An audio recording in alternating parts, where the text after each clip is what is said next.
This is a Decentered podcast from Rob Watson. Conversations about community media. Look out for Decentered Media on Twitter and on iTunes, or go to decentered.co.uk.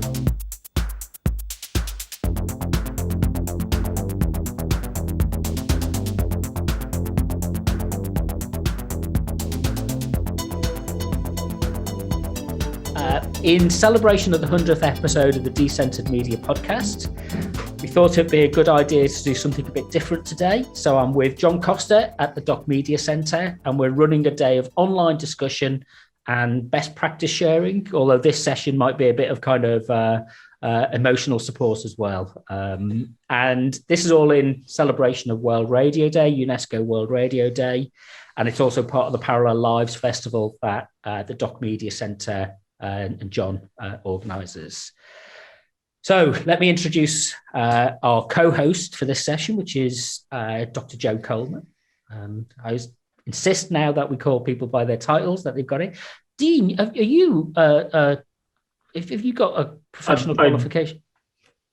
PhD, but it's not in anything remotely that's fine, but you've got one because a friend of mine was kind of, I'm not really sure about using it, and it's like, no, we make sure that everybody uses it. So it's Dr. Dean Kavanagh, although he doesn't go by that very often, who's at Switch Radio, and we've got John Keenan at Bute Island Radio and Miranda Rae from Ujima Radio.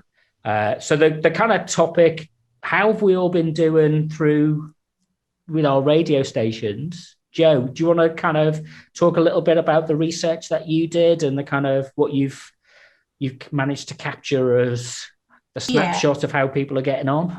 Thank you. Yeah. So back in June, when we were going through the first lockdown, I sent around an online survey and I asked managers to indicate how well they were managing to keep up with the programs that they were transmitting, basically, on the understanding that most stations had to bar access to their studios. And, you know, many people had found that the numbers of volunteers had dropped, leaving a few volunteers having to work extra hours. So in a way, actually, I would like to switch straight to John Keenan, because, John, you had indicated that your station was sounding different because there were fewer volunteers able to keep broadcasting their shows. And obviously today I'm hoping that we're going to hear that things are improving, because I have listened to your station, you know, and it you know, it still looks great on the website. There's obviously a lot happening. There's information that you're sharing. So I would like to know how things have gone since June up to where we are now. Well, to go back to when the lockdown started way back in March, we closed the radio station down for, it was closed about 1 week. Then we got asked off the Highlands and Islands initiative if we could please open the radio station up again to transmit information of the pandemic through to the listeners, which of course I did do, and I got 2 volunteers to come in with me. And we got 1 additional volunteer around about April, May, and we carried on like that until maybe around about June, July, and more started to come back, although they were only doing sort of 1-2 hour show a week, where the 4 original ones that started at the beginning of the lockdown, we were doing something like 10 to 15 hours a week broadcasting between us to keep the radio station running. We closed down at 10 o'clock in the evening and then went on to an overnight playlist, which we now, on the second wave of the lockdown, we've married in with Paisley FM, and they took our slack up for 2 o'clock in the morning through to 8 o'clock in the morning. We've got quite a few of the volunteers have returned to the radio station, although they're only maybe doing 1-2 hour show a week. So basically it's still the skeleton crew of 4 presenters has taken up most of the hours, myself included, just to keep the radio station and the listeners informed of what's happening with the COVID. And I think personally, with the amount of feedback that we get off the council, the Highlands and Islands Initiative, and various other factions involved in the island, we are doing rather well. So we're all rather proud of ourselves that we've managed to keep going. And hopefully it will ease up very soon. We're all hoping for that. And we could get we've got about 7 or 8 presenters that haven't returned due to illnesses because they're high risk or they've got parents at high risk and they can't risk coming in and anything happening. And that is quite understandable. So our radio station is operating on a sort of, I would say about 80% of programmes going out. And as you say, you've listened to it sort of thing. There's more people coming into us and asking us if we'll do various things. Like we now do the talking newspapers on a Monday morning and a Thursday afternoon. And that's went down very well. We've got some chap in London, I can't remember his name. He asked me if we could do a play for today. And they're all very professional. And he sent me up 52 of them, one each week. And we do them on a Wednesday afternoon. And they have went down a storm, I could assure you. So instead of going backwards and maybe the radio station failing a little bit and falling behind, we are maintaining about a 75 to 80% programmes going out, and we're quite happy with that. That's great. And I heard you have adverts running as well. So are you still bringing in some income?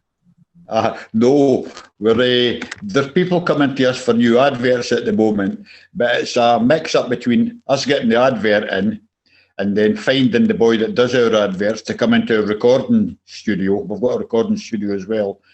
Doing the adverts, getting them back to me so I could put them on the playlist to go out in the station. But we've got 2 or 3 public houses that instead of cancelling their adverts, just don't run it, but we'll keep paying you and we'll just take it up again when we catch up. And various other shops and that, they've stayed with us. So it's quite a small, close-knit community up here. Yeah, so we're quite happy with that. The way it's going, it's we're surviving, put it that way. Not to a great extent, but we've got enough to cover us if this goes on for about another 5-6 months.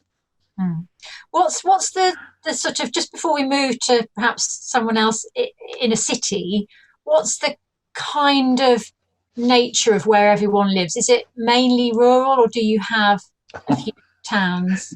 No. It's we've got a town, Rothsay. There's just about 5,000 people live on the island, which is 22 miles by just under 5 at the widest points. But most people live in the rural areas, scattered all round about. There's about, I would say, about 3,500 to 4,000 people live in the main town, Rothsay. Yeah, I live in a place about 3 miles from the town, and the next biggest village is called Port Bannatyne, and that's maybe got about 800 people in it. Yeah, the rest are all rural, scattered around about the island. Yeah.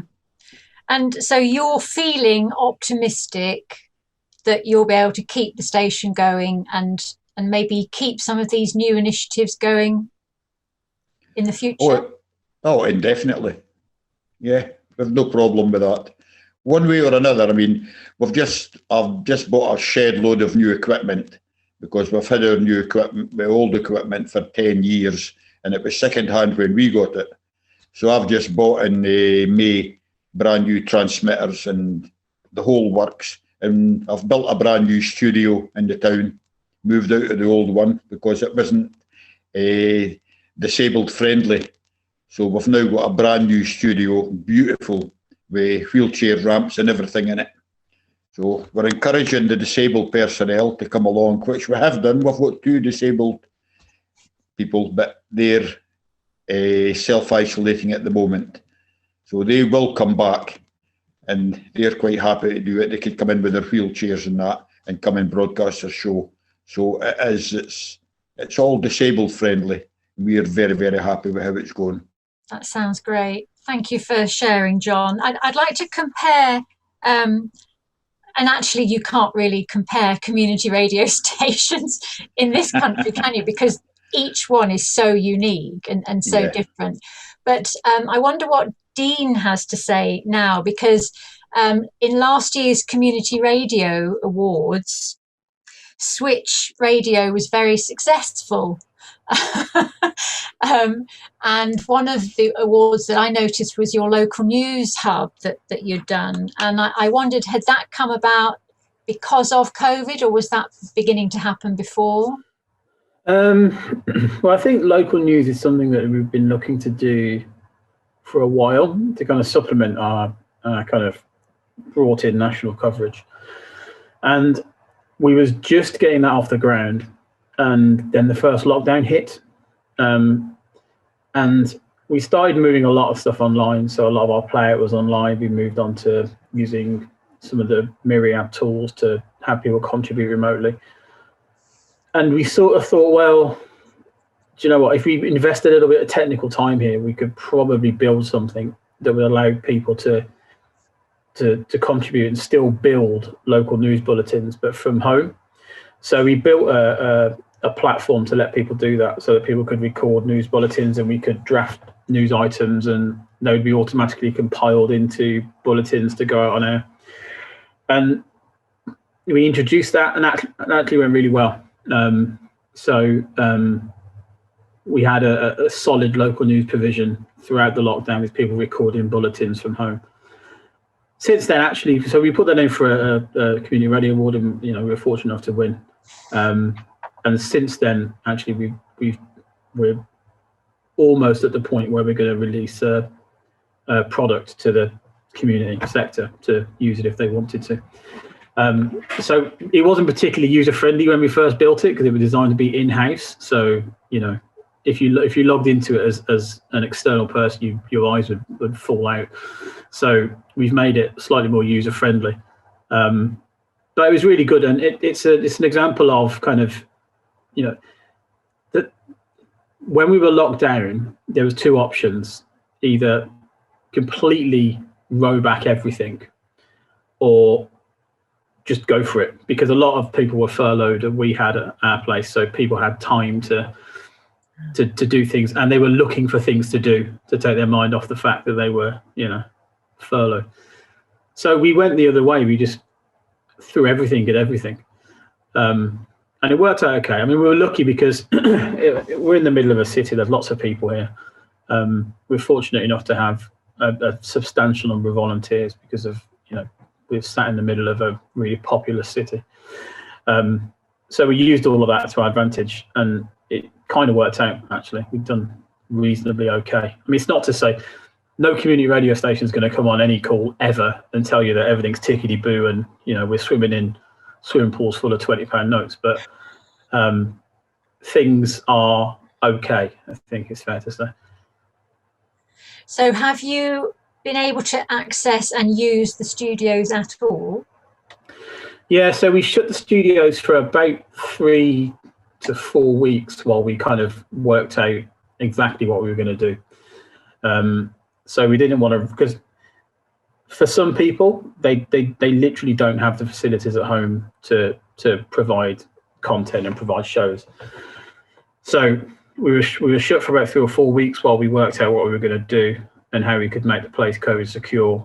So, for example, we've closed. We're fortunate again to have 3 studios, which we inherited when we took over the station. We've shut one of those so that people can traffic from one place to another without crossing over. So,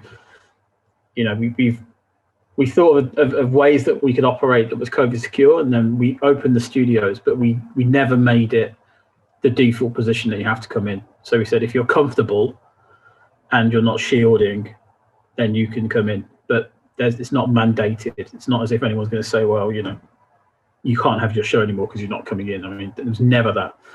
And we've gone back to that policy now where we're sort of like, you're welcome to use the studios if you don't have the kit or because for some people, I mean, I can tell you that about 5 minutes before I opened the microphone for this, my dog was downstairs barking and my kids were running around screaming. And for some people, recording a radio show in that background ain't going to do it. So they really do need the studios. So we've managed to to stay open, barring a small window where we got ourselves safe and legal. So has there been a small number of you that have been putting in ridiculous numbers of hours? Or, I mean, I know this is normal. Well, I was going to say, in addition to what people would normally put in, yeah, I mean, at the beginning, definitely there was while we were kind of, patching up holes in the ship, if you like, there was a lot of people running around doing this, that, and the other. And then as we became more accustomed to the situation we were in, things started to settle down a little bit. The technology, actually, our playout technology, it's not an advert, so I won't say who it is, but although I've already said it, our playout technology has helped us to provide stuff remotely. And actually that's become quite straightforward for people now. So that process is not complex now. So when we first went into lockdown, we had quite a relatively complicated way for providing shows remotely. As that's gone on and things have sort of been, fixed up, it's actually really easy for people to do that now. So I don't think people are necessarily, certainly now, putting in crazy hours compared to what they would have done previously. And we were lucky that we didn't lose many people. Most people have continued to contribute either remotely or majoritively remotely. Yeah, that's great. And you won other awards as well, I think, didn't you? With the... Yeah, we had a good night, actually. My best friend is single parent, so we've got a support bubble. So I was lucky enough, actually, that we could spend that night with somebody watching it on a screen. It wasn't quite what we would normally have done. There would have been a party and would have been drinking and all sorts. But it was nice, and it's just it's a recognition, really, of the work that everyone's put in. So and something that, as you say, it means that you can celebrate, and and in these dark days, it's really nice to have some light. Take any win in 2020. Yeah, absolutely. Thanks, Dean. And now I'll ask Miranda, who's in Bristol, broadcast manager of Ujima Radio. So how did you find the initial lockdown, Miranda, and where are you now? And it looks like you're still, functioning. I mean, you personally, but I did listen to the station this week, and it's, that's going on. So yeah, not the best week to listen. So my person who I sort of job share with contracted COVID at the beginning of this week. So I'm literally running the station single-handed at the moment, which is a challenge. But before lockdown was announced, obviously we're in the city of Bristol. We've got a population of 500,000, incredibly multicultural city with 91 languages. And we obviously are aimed specifically at the Black and Asian minority and ethnic communities. I got a phone call from Marvin Rees, the mayor of Bristol, before lockdown was announced, saying, Miranda, this is about to happen. We really, really need Ujima. We really need Ujima. The NHS are going to be coming to you. The government are going to be coming to you. We need you to be able to provide information to communities that we know that we can't access and get information to. And that suddenly felt like a huge pressure. That felt like a real responsibility to then keep open and keep broadcasting. So we had to very quickly find some money to make the studio safe. We immediately announced to all our volunteers that we were going to go into an emergency COVID schedule and that absolutely nobody had to come in. Obviously, we had certain people who couldn't come in, who were vulnerable. Our elders show immediately had to stop broadcasting. We had no money to provide equipment for people to broadcast from home. We did have some options, and a couple of our DJs are doing their shows remotely from home. But we just felt it was essential to keep broadcasting live shows. We do have all our specialist music shows, which they tend to be recorded at home and sent in anyway. So that wasn't too bad. But we put a call out and we just started up a whole new COVID schedule. We changed breakfast to start from 7 to 8 a.m. And we got, a temporary schedule going with only 3 live shows a day so that we had time to deep clean the studios in between. So we have the 3 main shows, which is breakfast, 8 to 10. Then we have the Outlook show from 12 to 2. And then another 2-hour gap until the drive time show from 4 to 6. And then everything else is pre-recorded and sent in, and I program it. Which I was slightly hysterical this morning because we took advantage of this time to actually upgrade Myriad. We were still on Myriad 4, and so we're kind of like having a few teething problems with that. And Myriad decided to try and delete my whole weekend programming last night, so I had to kind of go in. So I find we no longer don't have volunteers. We used to have 58 programs a week, 120 presenters a week. Some doing 1 show a month, but that would be the average. And you can imagine how many people that would be coming in the station.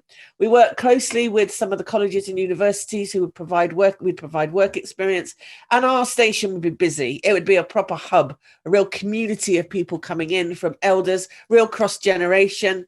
And that's all gone. We now obviously cannot have people into the station except for the presenter that's coming on air. We have no guests, obviously. And only, interviews done on the phone or pre-recorded on Zoom or whatever we can find, clean feed. And so what we found is that the 2 paid staff are actually taking on so much work, which is myself and my colleague, Sandra Green, who unfortunately is ill at the moment. And that has, I won't lie, it's been really, really hard. It's been really hard. And I found that I was working every day, all day. It's not been easy. We asked our listeners for any new words that they might have found during this time. And my favorite is COVID coaster, because there was a kind of like, and this sounds a bit weird, but a little bit element of excitement of rising to the occasion of really, battling against this horrible scenario that we're in, and really finding that we want to wade through. We want to be there for our listeners and really just rising to the challenge. And I feel like we did that. And I noticed a question somebody asking about, do we feel like we've lost listeners? And we were booming with our listeners. We can monitor them through our social media analytics. And when lockdown hit, we lost maybe 99% of our advertisers because most of them were event-based. And that was a huge problem for us, absolutely huge. It's been a real financial ticking bomb. We are okay now, thank goodness. We've got a great new board who managed to get out and get us some grants, but that was a real issue. And I have noticed a dramatic drop in our social media analytics, which we were, on average getting between 50 to 75,000 clicks per post, especially after an event like St. Paul's Carnival or the Harbour Festival or the Downs Festival. None of these have happened, and I've noticed a huge drop in that kind of engagement. It's really difficult to know how that's affecting our listenership on FM and DAB. But I do think that there has been a drop because of the events would give us a great chance to platform and showcase us. But, it's the main thing is that we are here. We are still broadcasting. I just want to say, I think everybody in community radio is incredible. You're all doing amazing work. Listening to John up there, wow. I mean, I was almost in tears listening to how they've managed to cope and get on, and that the need from listeners for that community radio station. Since commercial radio no longer has to have any local content, community radio is now filling that void. And to hear Dean and Switch providing local news is absolutely fantastic. That's a dream of mine, to have a local news desk. I would love that so much. We get the local BBC to provide our news, and it's not really appropriate for us, but it's better than nothing. So one day I dream of doing a Switch and having our own news desk. It would be absolutely incredible. Yeah. But Miranda, I know that you have also taught or trained people to do podcasts. And part of that other question that we saw that came through was, the question about whether you've noticed a reduction in listenership was, have you, and do you think maybe it's in the face of increasing podcasting? Because, you're out there, or you have been out there training people how to set up their own podcast. And I know that there are quite a few hyperlocal podcasters. So they are doing podcasts, with a similar intention, is to provide it to some sort of geographical community, if not, a niche specialist community. So what's the kind of podcasting community like in your market, do you think? Very interesting question, because podcasting is the fastest growing media platform in the world. It's growing so exponentially. It's incredible. But I actually think it's only done good for the radio industry. When I started out 30 years ago, people were like, why on earth do you want to go into radio? It's not going to exist in 10 years' time. That was kind of the general outlook from people. And obviously, I've seen it just grow and grow and grow. And I think podcasting has enhanced and complemented the radio industry. I think it's brought people back to radio. 9 in 10 adults still listen to the radio. It is interesting, though, because, as you say, I teach podcasting skills, and we were also looking at the cost of getting microphones for our presenters at home. How much would that cost? And you couldn't buy one for love nor money once lockdown hit. Literally, all the microphones, like especially the USB microphones that you can use, had all sold out. So there was this huge rise in new podcasters. But I haven't actually noticed a problem. So the answer for me would be no. I have not seen a drop in listenership. For us, it's a complementary enhancement to the industry. Yeah. And then I'll take that one step further and perhaps open the question out to our other two guests here as well. Is online radio, and I know a lot of community radio stations started on the internet. So a lot of them were broadcasting on the internet before they got their FM licenses. And now we're seeing again, more webcasting happening and more online radio stations as well. Do you feel, all three of you, as so involved in running these stations, that are you conscious that you have any online competitors where you are in your market? Would you see it as competition? Is it, how do you think the internet and in the online platforms for doing what we do, which is speaking and sharing news and entertainment and information? Can I just very quickly just chip in, just because we have had to have this conversation very recently, because a new station has launched. And it's another community radio station. And it's so close to us that it has actually caused some issues, even with presenters that they've been approaching our presenters to go to them. And that was a really, interesting way, because obviously I personally will support any new radio station. I think the more, the better. But yes, there was that little bit of, it's going to affect our listenership. So very interesting conversation still going on around that. That was all I wanted to say. Thank you. John, I think you're going to say something. Yeah, well, we found our internet listenership has increased dramatically. Yeah. I do a show tonight from 7 o'clock to 10 o'clock, and it's solely a request show for people to call in requests. And for the minute I open the request lines up at 7 o'clock this evening, I'm struggling to get away at 10 o'clock at night from all over the world, California, New Zealand. And I've 2 emails have arrived in my email box at the studio from Chicago, requesting a tune on the show tonight.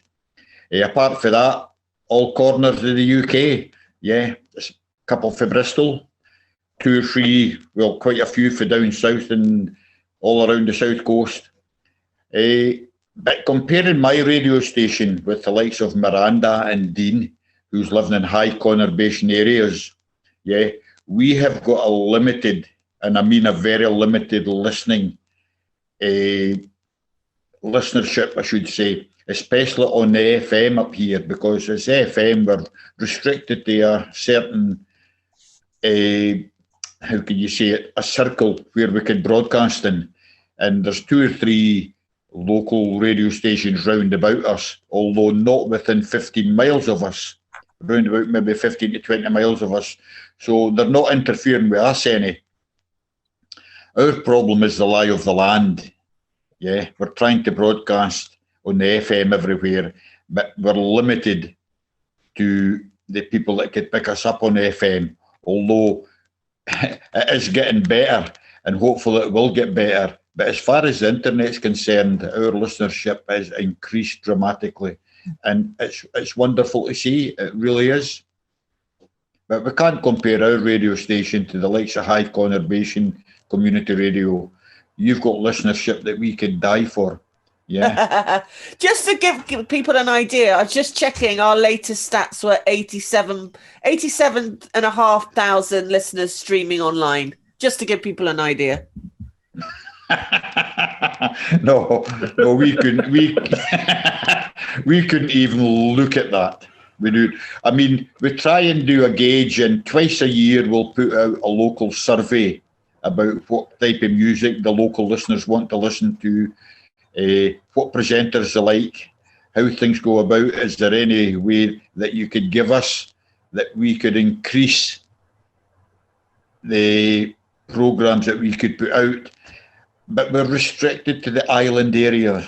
We can't go across in the ferries. I mean, we're completely surrounded by water here. Yeah, and the ferries are essential travel only. So we can't get off the island to actually put out these leaflets and that. But so, I mean, you're talking about listeners in the thousands streaming on your radio. I'm talking in about up to 50. Yeah. At any one given time. And on certain programs, it's different, like the program I do tonight, that's different. That's very, very busy. And we've got 2 or 3 other programs that are very busy. But the most listeners we'll get on the internet at any one time is probably about anywhere between 50 and 60. And maybe about the same on the FM. Yeah, so we're really small stuff up here. But then how you're engaging with your listeners is probably they're getting so much more out of it. You really are a friend and a comfort, aren't you? Well, Miranda, that is the whole ethos of community radio, with the inverted commas on the community. Yeah. It's what you provide to the community, not the outlying areas outside your community. If we didn't have the internet at all, then you'd only be broadcasting on FM in your local area. So that's who you must take care of all the time. The internet listenership is a massive bonus to us. But all it is letting people know that they're listening to your radio. It's not increasing your income into the station to enable you to buy stuff. I mean, I'm in the radio station every single day doing work of one type or another. And as we put out on the internet, we're the most COVID cleansed place on the island. Yeah, everything's wiped down and cleaned when the presenter goes in. They then repeat it when they leave. We've got a half-hour gap between presenters, and we do a lot of I've got a bank of dedicated shows that's sent in to us, syndicated shows that will last me for 12 months. Of people round about the west coast of Scotland doing syndicated shows for me, and they're really rather nice. They're quite professional, so we fill in all the gaps between the presenters with them.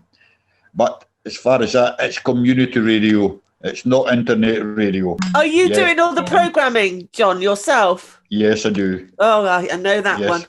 You know what? It's not the quantity. It's not the quantity of the audiences, is it? No, it's not. The quality of that relationship that you're developing with them. If you make something that people want to listen to, they'll listen to it, right? I mean, I've always said that, and I say that to the people at the station, that, you know, what matters is what you're making. If you make good content, then really, whether you put it out on the internet, whether you podcast it, whether you put it on YouTube, if everybody else, I mean, my view has been that you've got to be where everybody else is, not in a sort of competition way. So not to say, online radio station FM is some competitor to you, because I think sometimes if you spend so long looking over your shoulders, you aren't actually moving forward yourself. So we just say to our presenters, just concentrate on what we're doing, make sure what we're doing is high quality, and leave it to us to make sure it gets out everywhere we can.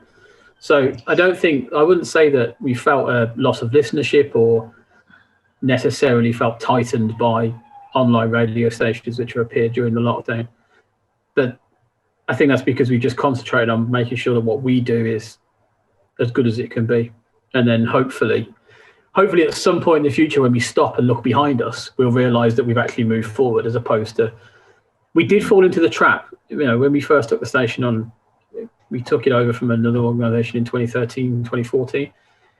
We fell into the trap of looking at other stations and spending so long trying to judge ourselves against them that actually we was wasting energy. And at that point, we thought, this is a waste of time. We should be just concentrating on what we're doing. And then we forgot about all that. And then we've just kind of ploughed our own field.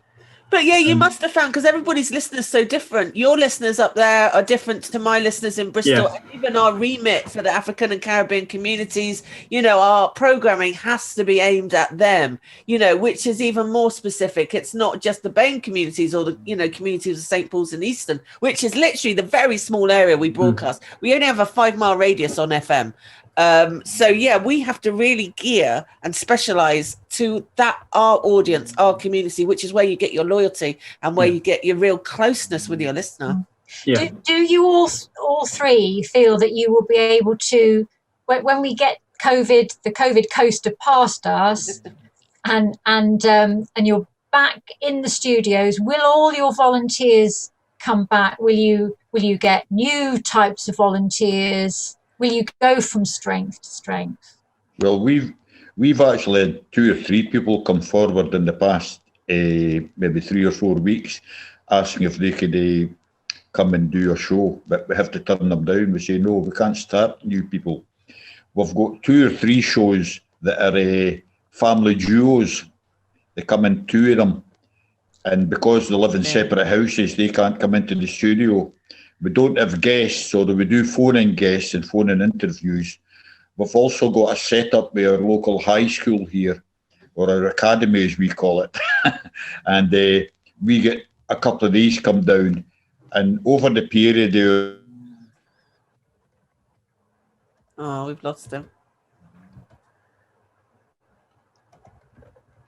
John's audio dropped out then, so we'll see if we can catch up with him. But we've got a couple of minutes left before we have to wrap up. That's when he was 11 years old. Oh, there we go. Jump back in. John, we lost you for a second then, but we're going to have to, we're conscious of time as well, so we're going to wrap up in a couple of minutes. Okay. One of the things, Miranda, you said something earlier about, which I was really kind of keen and attentive to, was you got a phone call from the mayor. What's the shift in balance? Because the experience here in Leicester is that it's been like pushing a rock uphill to try and convince the public authorities that they should invest and deal with our community radio stations. It's kind of, there's a gap there. It's a patchwork of, there are some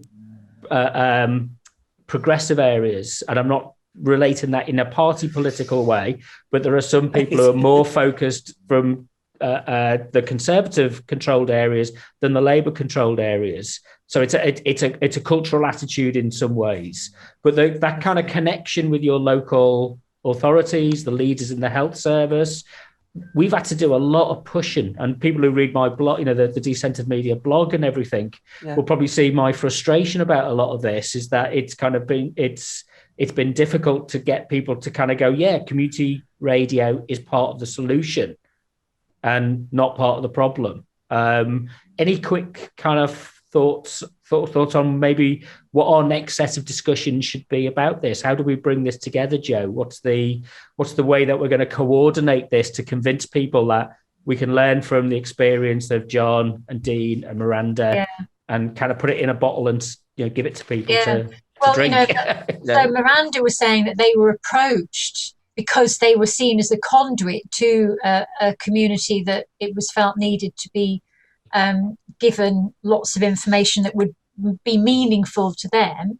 But we do already have that existing relationship. Sorry. Yeah. But we can use that example. And I think John also said that obviously you had the Highlands and Islands board up there that already know that there's this, a need for community enhancement and activities, and they use media to do that. Maybe there are places where it is taken for granted that there is this connection. I don't know whether Dean in Birmingham feels different. Maybe there's a difference between the geographical stations and the specialist or ethnic stations? Yeah, I mean, we're sort of more, I don't want to say generic because that's not what I mean, but we're more sort of geographically based rather than kind of population based, if you like.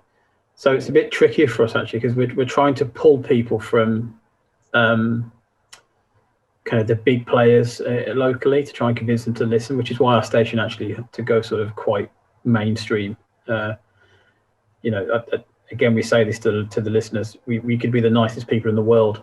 We could, as a station, go and rescue cats out of trees. But if people don't think we don't sound like Heart or don't sound like Radio 2, I think here we're not going to keep them. So No. The one thing we did do actually is we managed to get some support locally. The council have been quite supportive. The council's placed advertising with us. And our MP has been very supportive as well. So I think if you can build those local links, they've been really useful. So our MP has been fantastic, actually. Yeah. But we also act, what the important thing is, as a public service provider. So there is information that the government, the NHS, the councils that are needing to put out, and they need to get the information to the community. So what better way than to use a community radio station? Yeah, that's well, right. I think we're all convinced of the benefit of that, and I think there's many more conversations to be had going forward. We can go into this in so much more detail, so perhaps some other podcasts that we can organise in the future. I'm going to say thank you to everybody. I'm going to call time because it flies over when you're engaged in the conversation. I want to say thank you very much to Dean, Miranda, John, and thank you very much for Jo for bringing everybody together. I'll put links and things on the blog post if anybody wants to go and find out more. So go to the Decentered Media website. I'm now going to try and make sure that I can start the next session. So thank you very much, everybody. Take care, stay safe. Okay. And at some point, I'll be bringing John in for part of the conversation as well. I'm enjoying this. I'm enjoying it. It's fantastic. It's lovely to be involved. Well done, Rob, for organising it today. Thank you. Yeah, well thank done. you, Rob. Happy World Radio Day. Yeah. Happy World Radio Day. We'll find an excuse to do it again soon. Have fun. Yeah, take care, everyone. See you. Bye. Bye. Thank you. Thanks, everyone.